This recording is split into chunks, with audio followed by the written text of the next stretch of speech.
terima kasih Bapak Ibu Dewan Guru SDN 134 beserta Bapak Kepala Sekolah yang sudah meluangkan waktunya untuk membahas tentang komunitas belajar yang saya buat.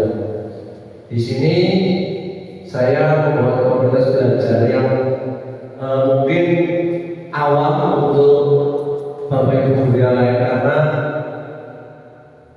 yang pertama yaitu komunitas belajar sekolah. Di sini saya namakan Kopi Gula Manis SDN 134. Nah, di sini singkatannya kolaborasi pintar guru lintas mapel mandiri dan optimis SDN 134. Harapan saya di sini ada istilahnya itu dari beberapa wali kelas. Nah, ada mapel PAI, PJUK, dan wali kelas 1 sampai kelas 6. Kita istilahnya itu membuat sebuah rancangan yang nantinya untuk kemajuan SD, utamanya SDN 134. Jadi kita berkolaborasi di sini dari beberapa mapel dan wali kelas untuk ke anak-anak supaya pembelajaran kita tertuju dengan baik. Itu di sini KBS-nya senam ceria, kreasi dan ekspresi dalam gerak. Kemarin 2 bulan kemarin saya sudah membuat perencanaan tentang senam ceria ini. Nah, di situ anak-anak setidaknya bisa mengekspresikan atau berinovasi tentang gerakan-gerakannya. Cuman kemarin belum optimal karena hanya beberapa hari saja untuk persiapan. Nah, di sini untuk Bapak Kepala Sekolah, di sini nanti saya akan membuat 2 waktu itu sekitar 2 bulan. Jadi biar anak-anak nanti itu berekspresi sesuai dengan kemampuannya masing-masing. Next. Nah, untuk latar belakang, di sini saya mengambil dalam upaya menciptakan lingkungan yang mendukung proses belajar mengajar secara kolaboratif dan partisipatif. Sekolah yang bisa tergabung membentuk komunitas belajar seperti tadi Pak, Kopi Gula Manis. Dengan jargon seperti itu, harapan saya Bapak Ibu guru yang lain cepat menghafal, bisa diingat dan memberikan semangat untuk anak didik. Di sini analisis kegiatan peserta didik senam pagi yang dilakukan di sekolah. Selama ini Pak, cenderung anak-anak bergerak dalam kegiatan senam itu malas, makanya kadang-kadang mungkin inginnya dengan seperti musik, dan lain-lain seperti itu. Jadi di sini anak-anak itu enggan untuk melaksanakan kegiatan senam dengan segala alasan masing-masing. Program yang kami rancang dari terbentuk pemetaan aset sekolah dalam pembelajaran berbasis proyek. Nah, di sini dalam kurikulum yang baru ini kita mewajibkan anak-anak itu jadi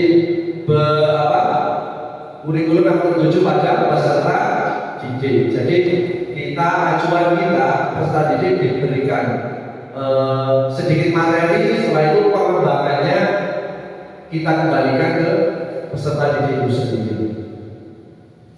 Next Pak Rizky. Nah, di sini tujuan di sini melalui program berbasis proyek yang dirancang oleh komunitas belajar sekolah dapat memfasilitasi ruang bagi peserta didik untuk menyuarakan ide-ide mereka. Jadi peserta didik di sini bisa menyuarakan ide-ide mereka dalam konteks yaitu senam tadi Pak. Jadi memiliki rasa tanggung jawab dengan anak-anak. Oh ini karyaku. Nah mungkin tanggung jawab anak-anak itu makin besar dan aku nggak gerak dengan optimal, mungkin bisa malu. Nah seperti itu. Saya bertujuan untuk membangun kepercayaan diri, kemandirian dan kecintaan terhadap gaya hidup saya. Harapan saya di sini anak-anak bisa memahami dan belajar bahwa olahraga itu sangat penting untuk kebutuhan mereka sendiri. Karena satu, sekarang PJOK itu jangan sampai yang butuh jangan kita sebagai bapak ibu guru, yang butuh wajib anak didik kita. Jadi kalau bisa nanti lulus pun anak-anak itu mempunyai pola pikir, oh ya olahraga sangat penting bagi kesehatan, itu utamanya. Jadi dengan maraknya gadget dan lain-lain, game dan lain-lain bisa mengurangi hal seperti itu. Mereka mencapai mereka dan mengembangkan keterampilan yang bermanfaat bagi kesehatan mereka. Nah, itu untuk indikator yang pertama, peserta didik mampu membuat karya senam irama dengan pendidikan gerak yang benar. Di sini anak didik, walaupun dengan musik apapun, harapan saya anak didik ini mempunyai ide kreativitas dengan kemampuannya masing-masing. Dalam senam itu harus ada yang pertama sikap awal, yang kedua itu integrasi, dan yang ketiga pembentuk. Ya, jadi itu yang kedua, peserta didik mampu menginisiasi, mengimplementasikan dan berkelanjutan pada sebuah program berdampak positif dengan maksimal. Nah, di sini peserta didik mampu menginisiasi. Intinya anak didik mengimplementasikan gerakan-gerakan yang sudah dibuat oleh kelompok masing-masing. Next, Pak Rizky. Capaian langkah-langkah dan hasil yang diharapkan untuk tiap tujuan. Yang pertama, capaian peserta didik mampu menginisiasi proyek. Di sini harapan saya Pak, 80% peserta didik dapat mengajukan ide proyek yang relevan dan realistis. Jadi saya agak realistis. Di sini anak-anak walaupun nanti gerakannya itu mungkin amburadul, tapi itu kan muncul dari pribadinya masing-masing. Jadi harapan saya itu pure dari realita yang anak-anak diskusikan dengan kelompoknya masing-masing. Nah, 70% tadi dapat menjalankan proyek sesuai dengan rencana yang telah dibuat. Harapan saya nanti setiap praktek di SD kita selama ini kan 1 minggu itu kegiatan senam 1 kali Pak. Jadi pada waktu hari Sabtu. Sebenarnya harapan saya itu kita kalau tes kebugaran itu minimal 1 minggu 3 kali Pak. Berhubung banyak kegiatan SPN dan lain-lain, jadi kita gunakan di waktu luang hanya 1 minggu sekali. 1 minggu sekali pun anak-anak yaitu gerakannya masih amburadul, gerakan taruhan. Jadi di sini saya buat harapan saya nanti setiap minggu dan minggu berikutnya itu gerakan senamnya berbeda-beda sesuai dengan kelompoknya masing-masing. Jadi misalkan sekarang kelas 4, nah, kelas 4 kelompok 1 senam misalkan senam A. Nah, minggu itu kita pakai, berikutnya ganti lagi. Jadi yang memimpin juga dari peserta didik itu sendiri. Nah, next, what is it? Nah, di sini struktur program dan mitra dalam komunitas belajar. Untuk subjek kelas A saya ambil kelas atas dulu, fase C, kelas 4, 5, dan 6. Untuk lini masa yang sudah saya sampaikan awal itu 2 bulan. Karena kemarin harapan saya dalam waktu 2 bulan ini anak bisa memaksimalkan untuk waktu. Walaupun di sini harapan saya itu November awal sudah mulai dengan mengawali, nanti Desember sudah terbentuk libur untuk semester dan tahun baru. Untuk lokasi di SD kita, SD 1 Widarbang, untuk keterhubungan dengan mapel. Nah, di sini saya butuh keterhubungan dengan beberapa guru mapel. Yang pertama PJK saya sendiri Pak, yang kedua IPAS. Nah, di sini IPAS. Kenapa saya bilang IPAS? Ini kan butuh IPA, itu kan gerak. Jadi anak-anak membutuhkan gerak. Yang kedua bahasa Indonesia.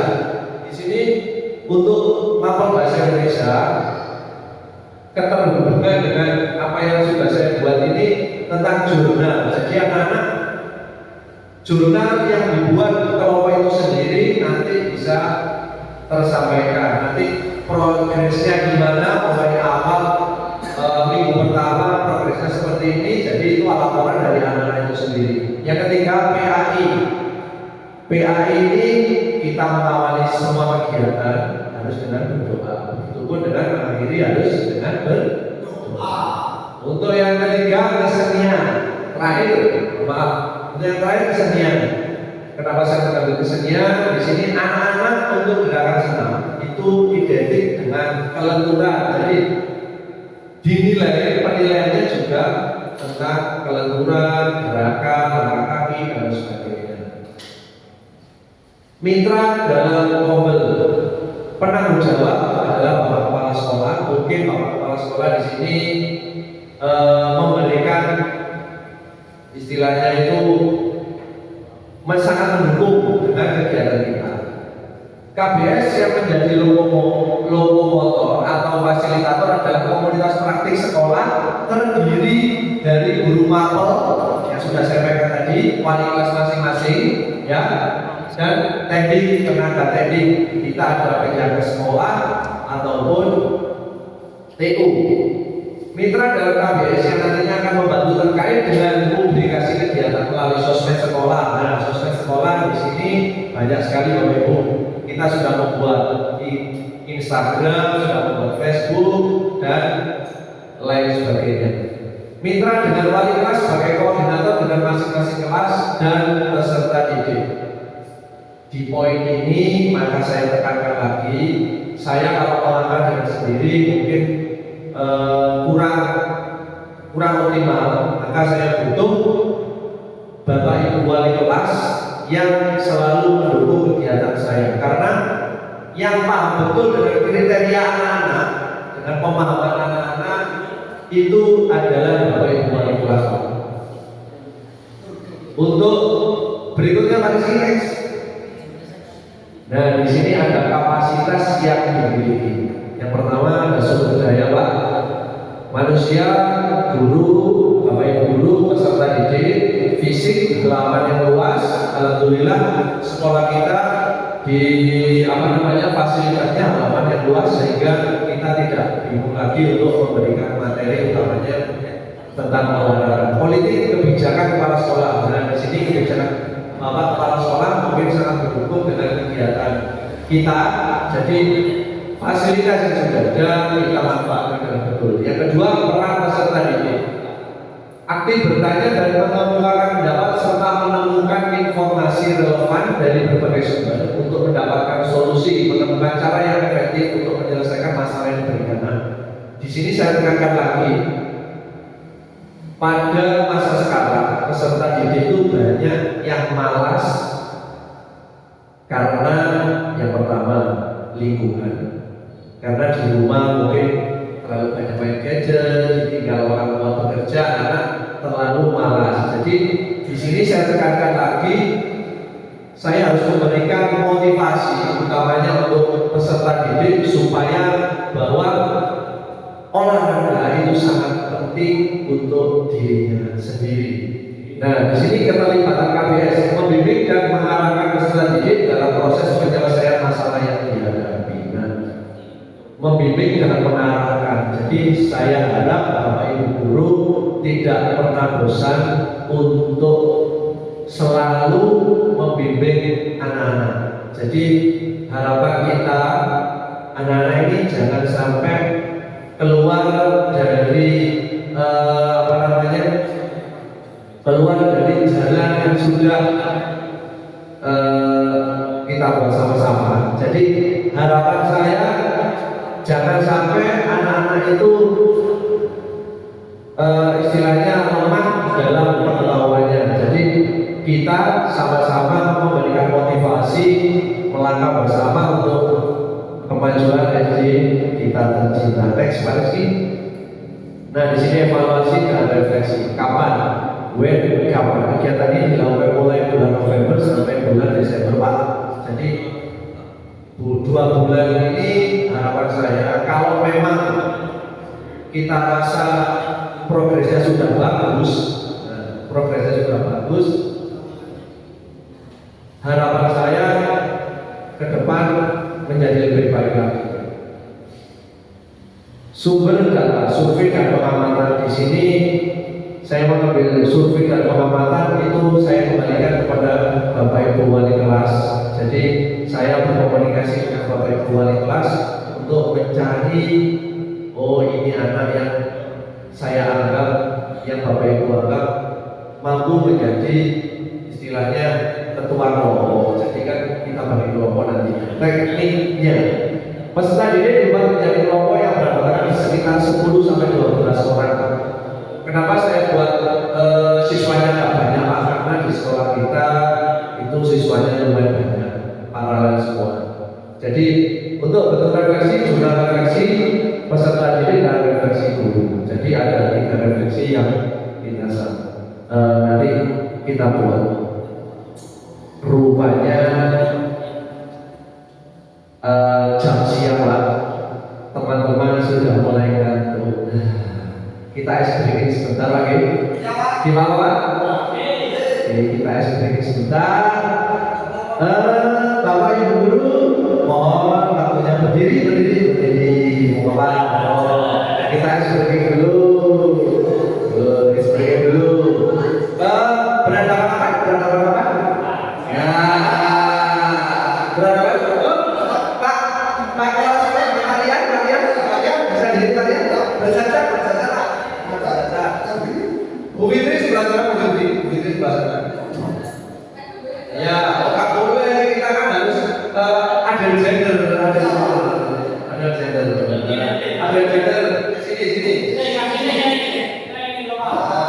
Sini Pak. Pak Rizky sebelah sini, Pak Rizky.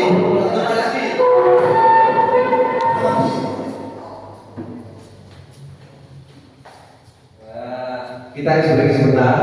Oke, sebentar. Sini Pak ya.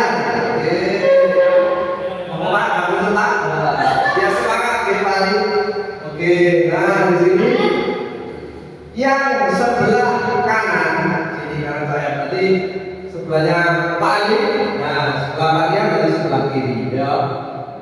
Kalau tangan bersalaman. Jangan bersalaman Pak. Ini. Sampingnya.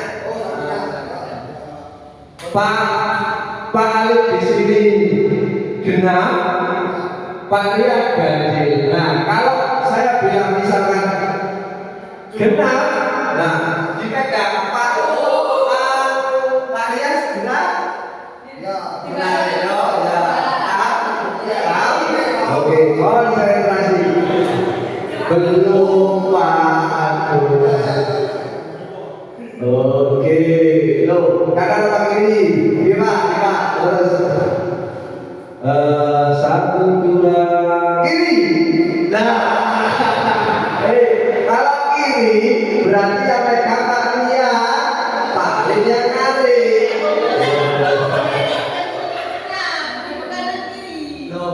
Ganjil genap. Mohon maaf, saya tidak konsentrasi melihat lama. 1, belum Aisyah. Genap. Nah, genap. Oke, betul. Oke, kalau genap, kalau genap kan kanan, berarti saya yang pegang, Pak Rian yang kanan. Ya, oke, pulang. Ayo konsentrasi lagi. Kalau bilang ganjil, lah. Oke, nah itu tadi komplain rasa. Sekarang belajar tetap. Nah, sekarang tadi kalau saya kan bilang genap dan ganjil. Nah, sekarang saya bilang akan. Yo, oke, akan misalkan satu berarti kan, dua berarti ke, oke, 10. Ya. Oke. Terakhir. Oh, 15. Oke, kemudian kita sudah konsentrasi sudah kembali, sudah refresh. Nah, sekarang next Pak Rizky sudah potensi, tantangan dan solusi. Nah, kembali ke materi. Jadi potensi tantangan di sini. Yang pertama, siswa mungkin kurang termotivasi atau tidak terlibat secara aktif dalam proyeknya. Di sini tantangan saya utamanya. Tantangan saya dengan melihat anak-anak itu setiap kegiatan senam, gerakan senam itu enggan melakukan gerakan. Di sini tantangan saya, kita harus memberikan motivasi dan pemahaman kepada anak-anak, ataupun kita mengalami memberikan sebuah hadiah kepada anak-anak supaya anak-anak itu mempunyai semangat untuk berlatih perkelompokan nanti. Gitu Bapak. Untuk yang kedua, kesulitan dalam koordinasi dan kerjasama di antara anggota tim. Maka dari itu saya butuh Bapak Ibu wali kelas untuk memilih. Biasanya kalau anak SD ini Pak, anak-anak itu lebih memilih teman dekatnya. Terus bikoi. Jadi anak-anak kurang adil Pak. Jadi kan kadang-kadang aku pilih sekitar toh. Nah, nanti kasihan yang kurang begitu bisa. Jadi saya butuh koordinasi dengan Bapak Ibu wali kelas. Kita pilih mana anak-anak sekiranya tegas itu, ya, dipindah semua, ya, dan terus yang kurang begitu aktif dibagi. Nah, itu. Yang ketiga, sumber daya yang terbatas seperti waktu, peralatan, materi dapat menghambat pelaksanaan proyek. Di sini sumber daya mungkin kita butuh waktu karena kegiatan kita dalam kegiatan kita di sekolah itu banyak Pak. Desember sudah terbentur ujian dan lain sebagainya. Jadi jika waktu luang kita harus segera membuat materi ini. Solusi, ajak siswa untuk berdiskusi tentang minat mereka dan bagaimana proyek dapat lebih relevan bagi mereka. Nah, siswa kita ajak berdiskusi, kita ambil jalan tengah. Kira-kira misalkan gerakan senam kita bebaskan, kamu memilih yang mana, bisa dilihat dari YouTube dan lain sebagainya.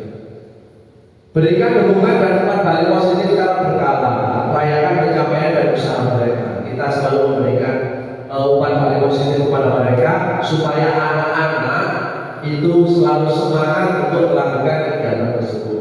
Yang ketiga, ajarkan keterampilan menyelesaikan konflik dan berikan bimbingan dalam mengenai perbedaan pendapat. Perbedaan pendapat dalam sebuah kelompok itu pasti Pak.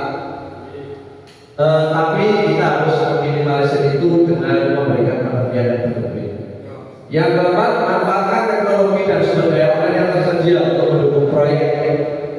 Nah, di sini sudah banyak di IG, YouTube dan sebagainya gerakan senam yang harus nggak perlu kita mengambil dari misalkan harus memikir ini, nggak usah. Sekarang banyak YouTube yang bisa digunakan atau dimanfaatkan. Next. Nah, di sini alhamdulillah selesai Pak. Jadi saya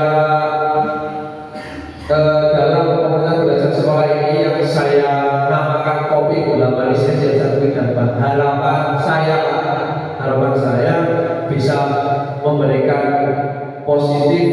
positif untuk sekolah kita tercinta, utamanya untuk anak didik, supaya kita bisa memberikan pelayanan yang terbaik untuk mereka. Jadi di sini bukan saya menggurui ataupun memberikan kepada Bapak Ibu guru yang lain. Setidaknya kita sama-sama belajar untuk menjadi lebih baik. Jadi komunitas ini harapan saya ke depan bisa makin bagus dengan mengawali. Namanya mengawali ini masih banyak pro dan kontra, baik buruknya masih banyak. Jadi harapan saya saling mendukung. Jadi nanti kita bisa sharing dalam komunitas belajar ini. Itu harapan saya. Untuk berikutnya, apabila nanti ada misalkan ada saran Pak, nanti mau disampaikan bisa pada saya. Mungkin itu saja. Ada yang perlu ditanyakan? Oke, cukup. Terima kasih. Saya akhiri. Assalamualaikum warahmatullahi wabarakatuh.